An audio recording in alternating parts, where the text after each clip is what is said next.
Hello friends. Last lecture में हमने बहुत कुछ लर्न किया था। हमने अपना यूनिट 5 है वो स्टार्ट किया था, the fundamental unit of life. हमने सेल मेम्ब्रेन के बारे में लर्न किया था, प्लाज्मा मेम्ब्रेन, और हमने हाइपोटोनिक, आइसोटोनिक और हाइपरटोनिक सॉल्यूशन के बारे में लर्न किया था। Today friends, now we are going to learn about cell wall. What is cell wall? Cell wall है वो क्या है?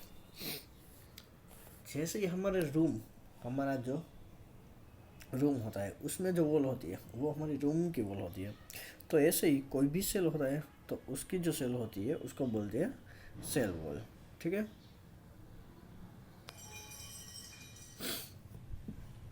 It is the outermost covering of plant cell. अब कोई भी प्लांट सेल होता है तो उसका जो बाहर का जो लेयर होता है उसको बोलते हैं सेल वॉल। अब ये जो सेल वॉल है वो एनिमल में एब्सेंट होती है, वो हमें याद रखना है। सिर्फ प्लांट में ही सेल वॉल मिलेगी, एनिमल में मिलेगी नहीं। It is rigid. रिजिड यानी बहुत ही मजबूत, स्ट्रॉन्ग। पोरस, पोरस मीन्स छिद्राणु, जो छिद्र वाली होती है। एंड नॉन लिविंग स्ट्रक्चर, वो लिविंग नहीं होती है, वो इज़ अ डेड मटेरियल होती है, लिविंग मटेरियल नहीं होती। It is made up of cellulose. अब सेल वॉल जो भी है वो सेल्यूलोस से बनी होती हुई है। तो ये हमें याद रखना है, एक मार्क्स में कहीं पे भी पूछा जा सकता है कि सेल वॉल है वो किस चीज़ से बनी है। Cell wall is made up of cellulose. Cell wall of two cells are joined by a layer lamellae. अब देखिए, हम पहले फिगर के द्वारा एक्सप्लेन करते हैं।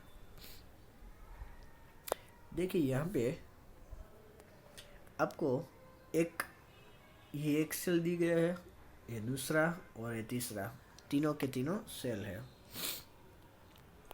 अब यहाँ पे जो आपको ये जो बीच में जो येलो वाला पार्ट है और इसके बाहर जो है ब्राउन वाला पार्ट है और उसके पास ये येलो वाला पार्ट है।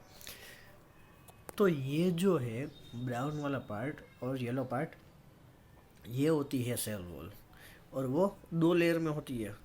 इसलिए इसका जो भी यहाँ पे पार्ट है वो सभी पार्ट हमें सेल वॉल कह सकते हैं।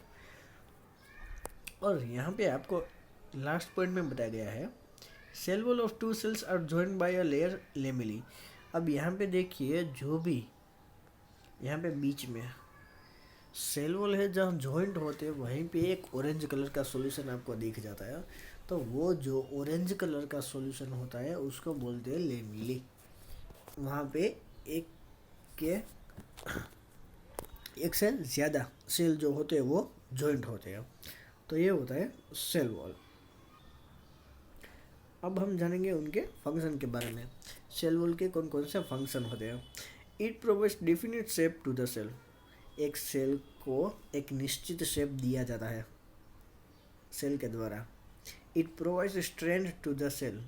कोई भी सेल है तो उसको स्ट्रेंथ है जो सेल वॉल है वो प्रोवाइड करता है। It is permeable and allow substance of different sizes.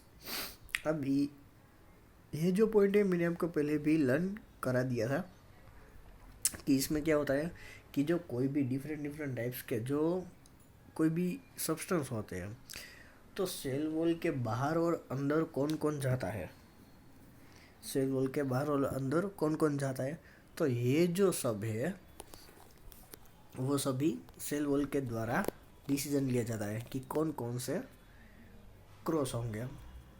It is made up cellulose. ये पॉइंट तो हमने अभी लर्न किया था, यहाँ पे रिपीट है। तो सेलुलोज से भी बना है। तो फ्रेंड्स, ये जो था ये हमारा सेल वॉल था। ठीक है, बहुत ही इजी पॉइंट्स है जो हमें अच्छे से लर्न करने हैं, हमें अच्छे से याद रखने हैं। अब हमारे पास दूसरा टॉपिक है न्यूक्लियस। न्यूक्लियस यहाँ पे फिगर में देखिए कि मैंने आपको बताया था कि ये जो ग्रीन वाला है जो प्लांट सेल है, उसमें जो बीच वाला भाग होता है वो न्यूक्लियस होता है। और इसमें भी जो ब्लैक डॉट्स होते हैं यहाँ पे उसके बाजू वाले फिगर में, तो वो भी न्यूक्लियस ही है। अब न्यूक्लियस है उसको head quarter of the cell कहा जाता है, क्योंकि जो कोई भी कंट्रोलिंग है वो सभी न्यूक्लियस के द्वारा लिए जाते हैं, कंट्रोलिंग उसके द्वारा होता है, तो उसको बोलते हैं head quarter of the cell. It directs and controls the cellular activities. अब वो क्या क्या करते हैं कि कंट्रोलिंग करते हैं, क्या क्या सेल्यूलर एक्टिविटीज़ है। सेल्यूलर एक्टिविटीज़ को कंट्रोल करते हैं। अब उस एक्टिविटीज़ में क्या क्या होता है वो हम देखेंगे। In eukaryotic cells a well-defined nucleus is present, while in prokaryotic cell well-defined nucleus is absent. अब यूकैरियोटिक सेल और प्रोकैरियोटिक सेल वो हम आगे लर्न करेंगे। अभी सिर्फ यहाँ पे हम याद रखेंगे कि जो यूकैरियोटिक सेल होते हैं उसमें जो न्यूक्लियस होते हैं वो प्रेजेंट होते हैं, लेकिन प्रोकैरियोटिक सेल है वहाँ पे न्यूक्लियस है वो एब्सेंट होते हैं। इन दोनों के बारे में हम अच्छे से लर्न करेंगे थोड़ी देर के बाद। It has a double layered covering called nuclear membrane.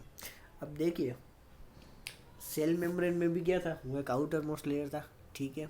अब यहाँ पे भी क्या होता है, यहाँ पे देखिए न्यूक्लियस, तो न्यूक्लियस के बाहर जो एक पार्ट होता है डबल लेयर का, तो उसको बोलते हैं न्यूक्लियर मेम्ब्रेन, जो उसको कवर करता है।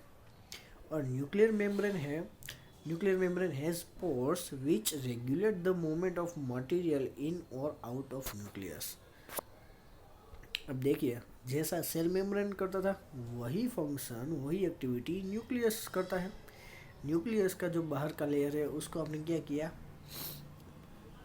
न्यूक्लियर मेम्ब्रेन कहा। अब जो न्यूक्लियर मेम्ब्रेन है वो क्या करता है कि यहाँ का, तो न्यूक्लियर मेम्ब्रेन यहाँ पर है, तो यहाँ पे बीच में जो जगह है वो क्या है, साइटोप्लाज्म है, और यहाँ पे क्या है, न्यूक्लियस का पार्ट है। तो जो कोई भी सब्सटेंस है जो सब मूव करते हैं, तो कौन सा सब्सटेंस है वो किस तरफ मूव होगा और कौन सा नहीं, उनको एक दूसरे से अलग रखना है। तो ये सभी जो वर्किंग है वो सभी न्यूक्लियस करता है, इसलिए उसको हेड क्वार्टर कहा जाता है। Inside nuclear membrane it contains nucleus, chromosomes and chromatin material. अब देखिए यहाँ पे जो न्यूक्लियर मेम्ब्रेन होता है उसमें कौन कौन से अलग अलग टाइप के मटेरियल होते हैं। एक होता है न्यूक्लियस, एक होता है क्रोमोसोम्स और एक होता है क्रोमेटिन मटेरियल। अब ये क्रोमोसोम्स और क्रोमेटिन मटेरियल क्या है, तो क्रोमेटिन मटेरियल है वो डीएनए को कंसिस्ट करता है। देखिए यहाँ पे आपको अच्छे से लर्न करना है, डीएनए का फुल फॉर्म एक मार्क्स में हमें पूछा जा सकता है, डिऑक्सीरिबोन्यूक्लिक एसिड। तो जो जो भी क्रोमेटिन मटेरियल होते हैं वो डीएनए से बने होते हुए और उसमें प्रोटीन भी इंक्लूड होते हैं।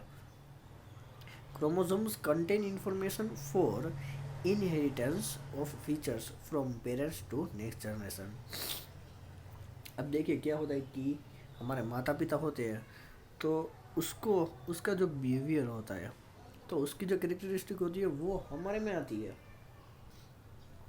तो ये जो हमारे में जो सेम कैरेक्टरिस्टिक होती है वो क्रोमोसोम्स के द्वारा हमारे बॉडी में आती है, तभी हम अपने माता पिता के सेम दिखते हैं, एकदम सेम उनके उनके जैसे ही दिखते हैं। अब यहाँ पे हमें दो टाइप्स के सेल है वो लर्न करने हैं। मैंने आपको कहा था प्रोकैरियोटिक सेल और यूकैरियोटिक सेल। आपके टेक्स्ट बुक में डिफरेंस भी उसका दिया गया है, प्रोकैरियोटिक सेल और यूकैरियोटिक सेल। तो किसे कहते हैं prokaryotic cell, very minute in size. अब देखिए साइज है वो सबसे छोटा होता है, बहुत ही छोटा। Nuclear region not surrounded by nuclear membrane means nuclear membrane is absent. अब देखिए, मान लीजिए ये सेल है, ये न्यूक्लियस है, तो न्यूक्लियस का जो ये पार्ट होता है उसको बोलते हैं न्यूक्लियर मेम्ब्रेन। तो प्रोकैरियोटिक सेल है, उसमें न्यूक्लियर मेम्ब्रेन है वो एब्सेंट है, और उसमें क्रोमोसोम्स भी एक सिंगल ही होगा। एग्जाम्पल में है बैक्टीरिया। अब उसका डिफरेंट है यूकैरियोटिक सेल। यूकैरियोटिक सेल में क्या होता है कि एक तो ये साइज में लार्ज होते हैं, और nucleus surrounded by nuclear membrane, more than one chromosomes are present. एक से ज़्यादा क्रोमोसोम्स होते हैं और न्यूक्लियर मेम्ब्रेन है वो प्रेजेंट होते हैं। प्रोकैरियोटिक में क्या था, एब्सेंट होते हैं, इसमें प्रेजेंट होते हैं। एग्जाम्पल में है amoeba, human animals and plants. तो इसका डिफरेंस है वो हमें अच्छे से लर्न करना है। अब हम लर्न करेंगे साइटोप्लाज्म। अब साइटोप्लाज्म है, आपको ऑलरेडी मैंने आपको कहा था लास्ट वाले फिगर में, देखिए यहाँ पे कि जो न्यूक्लियस के बाहर जो हरा टाइप का जो पार्ट है, ठीक है, यहाँ पे, तो उसको बोलते हैं cytoplasm. The liquid part of the cell in which the other organelles float is called cytoplasm. अब ये एक जेली जैसा मटेरियल होता है, जेली जैसा एक सब्सटेंस होता है, तो वो सेल के अंदर होता है, और other organelles float is called. अब जो अदर ऑर्गेनल्स होते हैं वो तरते हैं।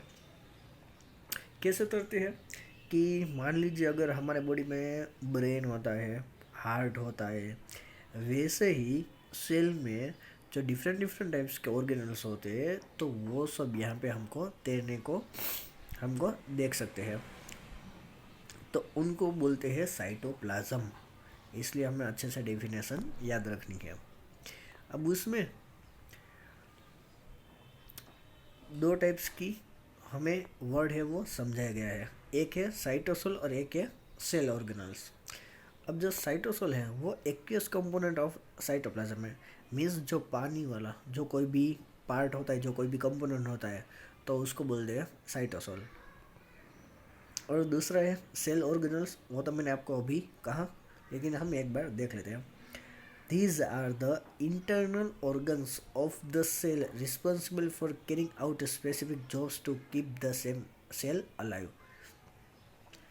अब जो इंटरनल ऑर्गन्स होते हैं उसके जो अंदर होते हैं, ठीक है, तो उसमें क्या होता है कि सेल है वो रिस्पॉन्सिबल है कि जो कोई भी मटेरियल है उनको अंदर या बाहर आने देने में, अवर जवर होने में, अंदर बाहर होने में जो मोस्ट इम्पोर्टेंट पार्ट है वो सेल ऑर्गेनल्स का होता है।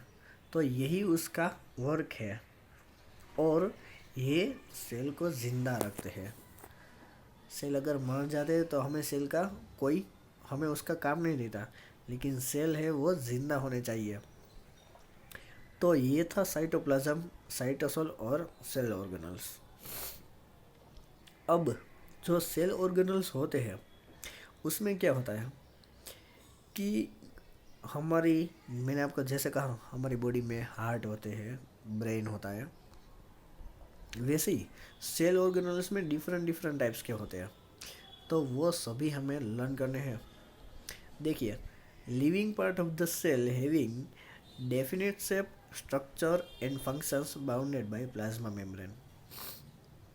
अब एक तो लिविंग पार्ट होते हैं, हमें याद रखना है, और ये जो है उनका जो शेप है वो एक चौकस यानी कोई निश्चित शेप होता है, परफेक्ट शेप, एक स्ट्रक्चर होता है, और उसका जो फंक्शन होते हैं उसका कोई सभी के डिफरेंट डिफरेंट टाइप्स के फंक्शन होते हैं कि वो कौन से वर्क करते हैं।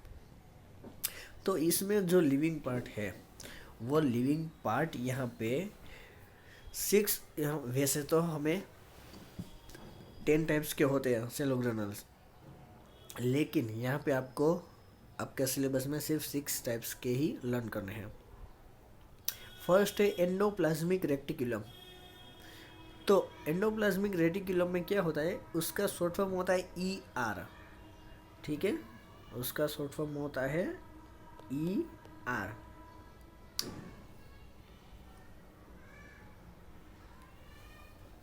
दूसरा है वो है गोल्जी एपरेटस, थर्ड वन है लाइसोसोम्स, फोर्थ है मिटोकॉन्ड्रिया, फिफ्थ वन है प्लास्टिड्स, सिक्स है वेक्यूलस और सेवन्थ वन है रिबोसोम्स, वो यहाँ पे लिखा नहीं गया है। तो ये जो 6 पार्ट है हमें सभी के सभी अच्छे से लर्न करने हैं 1 बाय 1 डिटेल में, वो हम नेक्स्ट लेक्चर में देखेंगे। ये 6 पार्ट हमने अगर लर्न कर लिए तो हमारा चैप्टर वहाँ पे ओवर हो जाएगा। तो आप अच्छे से ये पहले वीडियो देख लीजिए, फिर हम आगे बढ़ेंगे, ठीक है। तब तक के लिए एक बार अच्छे से लर्न कर लिए, आप नोटबुक में लिख लीजिए। Thank you.